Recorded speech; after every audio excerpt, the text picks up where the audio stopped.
Hello everyone, welcome back to ace NEET. तो आज के वीडियो का टॉपिक होने वाला है कि क्या नीट 2023 के लिए special stay vacancy round conduct करवाया जा सकता है या फिर नहीं।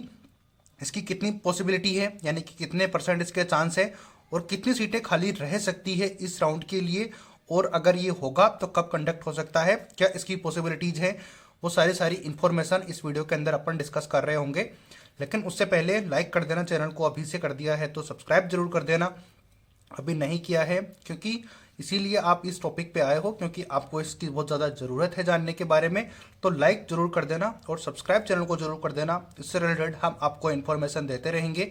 बट फिलहाल इस वीडियो में अपन डिस्कस कर रहे होंगे कि अगर ये राउंड कंडक्ट होता है तो उसकी क्या पॉसिबिलिटी होगी, और अगर ये पॉसिबल हो जाता है कि ये राउंड कंडक्ट होगा तो इसकी कट ऑफ कितनी रह सकती है, फिर कितने मार्क्स तक के स्टूडेंट को कॉलेज अलॉट होगा, उसके बारे में मैं आपको सारी चीज़ें डिस्कस करूंगा।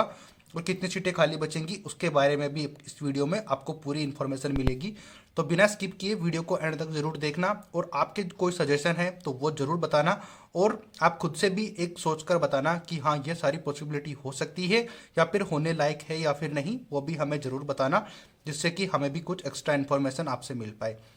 बाकी सारे पॉइंट्स इस वीडियो में हम कवर कर ही देंगे, तो एंड तक जरूर देखना और लाइक शेयर सब्सक्राइब जरूर कर देना। जितने प्लेटफॉर्म आप यूज़ करते हो वहाँ पर इस वीडियो को ज़्यादा से ज़्यादा शेयर कर देना और सपोर्ट सब्सक्राइब करके जरूर करना। तो चलो स्टार्ट करते हैं आज का वीडियो बिना किसी देरी के। क्या क्या पॉसिबिलिटी हो सकती है उसके बारे में पॉइंट वाइज अपन डिस्कस करेंगे एक एक को, तो इस तरीके से समझते रहना।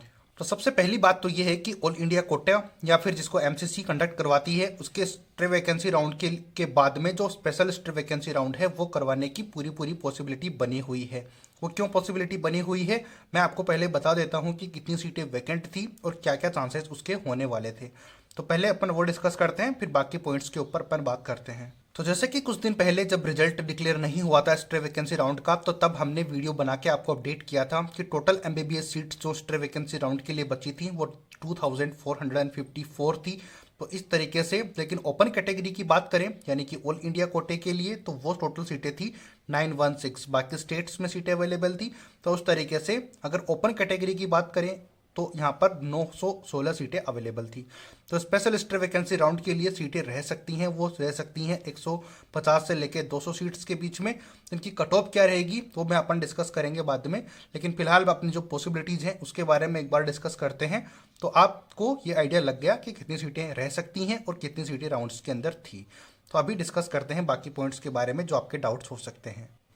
तो जैसे कि थोड़ी देर पहले मैंने आपको बताया कि स्टे वैकेंसी राउंड जो स्पेशल स्टे वैकेंसी राउंड है वो होने की पॉसिबिलिटी है। पॉसिबिलिटी इसलिए है क्योंकि अधिकतर स्टेट्स के ऑल इंडिया कोटे का जो रिजल्ट है वो, प्लस उसके साथ साथ जो स्टेट की जो काउंसलिंग है वो साथ साथ चल रही थी, यानी कि एमसीसी की काउंसलिंग उसके साथ साथ स्टेट की काउंसलिंग पहले ही होता ये था 2022 तक कि जैसे ही ऑल इंडिया कोटे का जैसे फर्स्ट राउंड कंडक्ट होता था, उसका रिजल्ट होता था, उसकी चॉइस फिलिंग के साथ साथ जब रिजल्ट डिक्लेयर होता था उसके बाद रिपोर्टिंग के बाद जो है स्टेट का राउंड स्टार्ट होता था। जो भी राउंड ऑल इंडिया कोटे से कंडक्ट हो गया वो उसके बाद स्टेट का राउंड कंडक्ट होता था, और जितनी सीटें स्टेट जो ऑल इंडिया कोटे में स्टूडेंट ने एडमिशन ले लिया है, ज्वाइन कर ली है, उसका डाटा जाता था स्टेट के पास कि इतने बच्चों ने सीट ज्वाइन कर रखी है, तो अब बाकी सीटें इतनी बची हुई हैं तो उनके लिए आप अपना राउंड अपना कंडक्ट करवा सकते हो।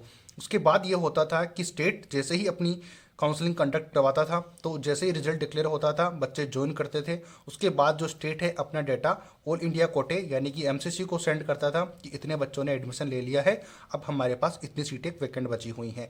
तो यानी कि वहाँ पर पॉसिबिलिटी ये नहीं होती थी कि एक स्टूडेंट दो जगह की सीटें रोक के नहीं रख सकता था, क्योंकि वहाँ पर ऐसा कोई रूल ही नहीं था। लेकिन इस बार का रूल आपको पता है, हर वीडियो में मैंने आपको बताया भी है कि जैसे ही ऑल इंडिया कोटे का फर्स्ट राउंड स्टार्ट हो रखा था उसके 2 दिन का डिफरेंस था ओनली, यानी कि आपको पता होगा कि 2 दिन तक आप सीट लीव कर सकते हो, या तो स्टेट से आपको सीट मिली हुई है तो वो, या फिर ऑल इंडिया कोटे से सीट मिली हुई है तो वो, यानी कि उन 2 दिन का ओनली डिफरेंस था जिससे कि ये इन राउंड्स के बीच में। तो जैसे कि स्टे वैकेंसी राउंड का रिजल्ट डिक्लेयर हो गया है तो उसके साथ साथ ही बाकी स्टेट्स के जो स्टे वैकेंसी राउंड है वो भी कंडक्ट हो गए हैं।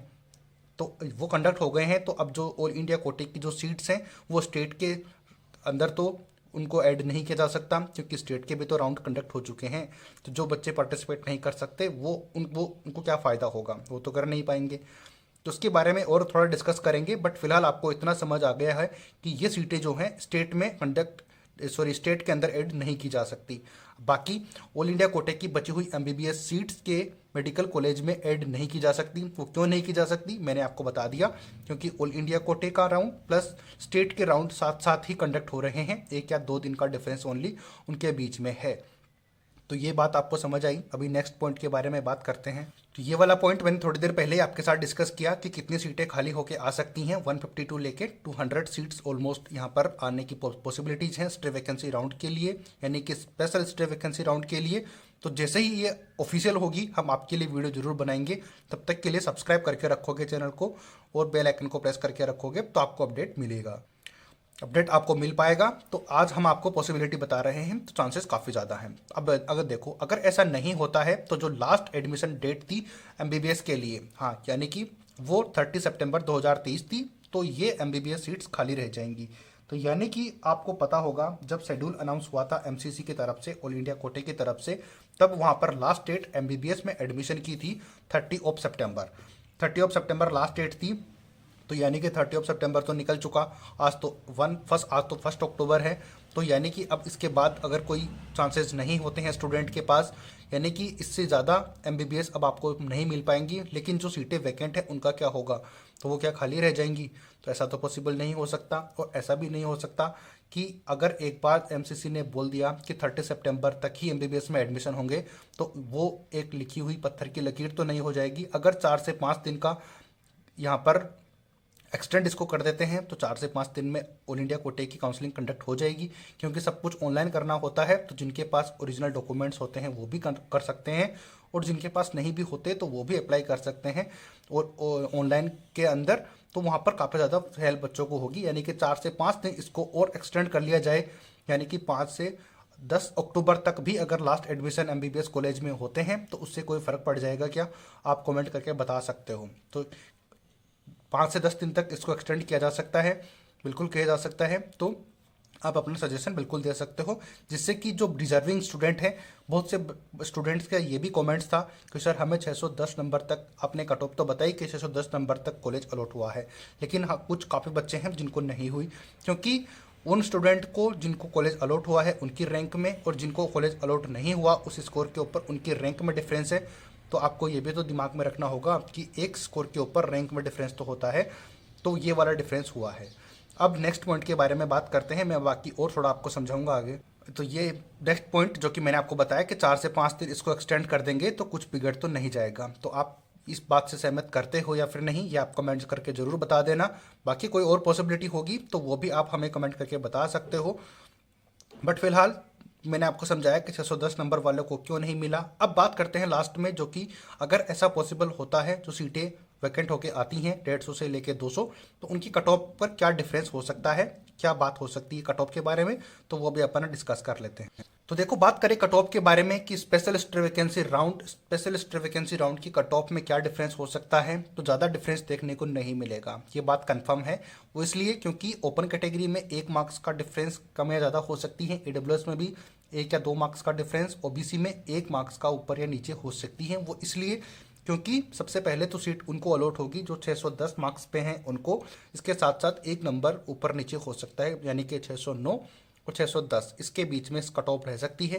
क्योंकि बहुत से स्टूडेंट हैं जो 2 जगह पे सीट ले रखी है, उन्होंने सीटें ब्लॉक कर रखी हैं, यानी कि उन्होंने एडमिशन तो कर ही रखा है, जिनका 610 मार्क्स है उन्होंने भी तो कर रखा है अप्लाई।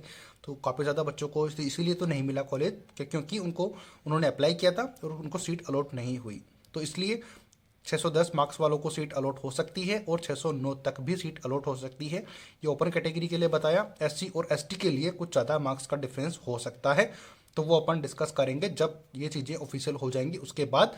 बट फिलहाल पॉसिबिलिटी पूरी है। आप अपना सजेशन भी बता सकते हो कि यह चीज़ होनी चाहिए या फिर नहीं। तो अपना स्कोर, अपना जो रैंक है, अपनी कैटेगरी, अपना रैंक, अपना स्टेट, ऑल इंडिया रैंक आप कमेंट करके पूछोगे तो हम आपको बता सकते हैं कि आपको कॉलेज मिल पाएगा या फिर नहीं, या फिर क्या चांसेस हैं।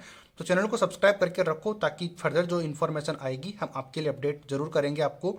और कब से ये चीज़ें स्टार्ट होंगी वो भी हम आपको जरूर बताएंगे। तब तक के लिए लाइक शेयर सब्सक्राइब जरूर कर देना। आई होप कि आपको वीडियो पसंद आया होगा। लाइक कर देना, सब्सक्राइब कर देना चैनल को। मिलते हैं नए अपडेट नई वीडियो के साथ। जय हिंद।